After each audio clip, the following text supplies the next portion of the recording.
দেখতে পাচ্ছি একই ভুল বারবার করে একই গর্তে বারবার করবার যে ঐতিহাসিক ধারা বিবরণী, সেই বাস্তবতা আবার নতুন সরকারের আমলে আমরা খুঁজে পাচ্ছি।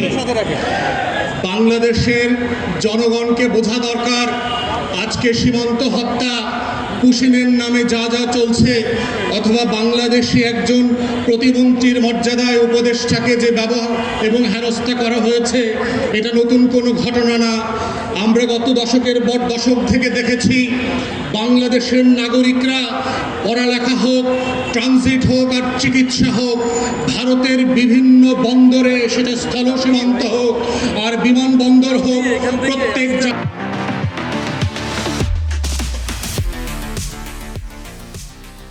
জায়গাতে এই ধরনের অপমানজনক আচরণের শিকার হয়েছে। শুধুমাত্র এবার জানতে পেরেছেন কারণ বাংলাদেশের পতাকাবাহী একজন ব্যক্তিকে এই অসম্মান করে ফেরত পাঠানো হয়েছে বলে। আমরা বাংলাদেশের বর্তমান সরকার এবং ভারতবর্ষ যারা শাসন করছেন, আপনাদেরকে স্মরণ করিয়ে দিতে চাই, আপনাদের দালাল দাস আওয়ামী ফ্যাসিবাদ বাংলাদেশে ফিরবে না। বাংলাদেশ বদলে গেছে, দাসত্বের শৃঙ্খল এই দেশের মানুষ ভেঙে ফেলেছে, সেই দাসত্ব আর ফিরবে না।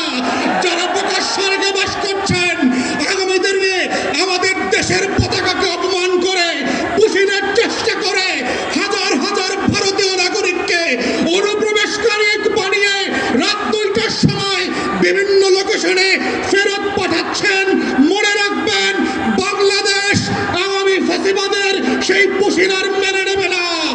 সীমান্ত হত্যার নামে যা শুরু করেছেন, এই সীমান্ত হত্যা যদি বন্ধ না করেন, বিজিবির সদস্যদের আচরণ থেকে যদি না শেখেন, সীমান্তবর্তী বাংলাদেশি নাগরিকদের অ্যাটিটিউড থেকে যদি না শেখেন, তাহলে প্রকাশ স্বর্গে বাস করছেন।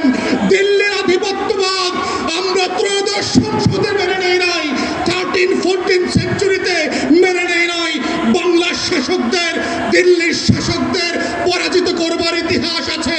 শিক্ষা নিয়ে ব্যবস্থা নেন, আপনার ফরেন পলিসি চেঞ্জ করেন। আমরা firmly respectful to your territorial integrity. আমাদেরকে বাধ্য করবেন না দ্বিপাক্ষিক প্রতিবেশী সুলভ সেই সম্পর্ক থেকে একটা হস্টাইল রিলেশনশিপে আসতে, এবং এর পুরো দায় ভারতবর্ষের এবং দিল্লির সরকারের। বাংলাদেশ সরকারকে বলবো, চোখে চোখ রেখে কথা বলেন। বাংলাদেশ এক নতুন সীমান্ত প্রহরী জাতি আকারে আবির্ভূত হয়েছে।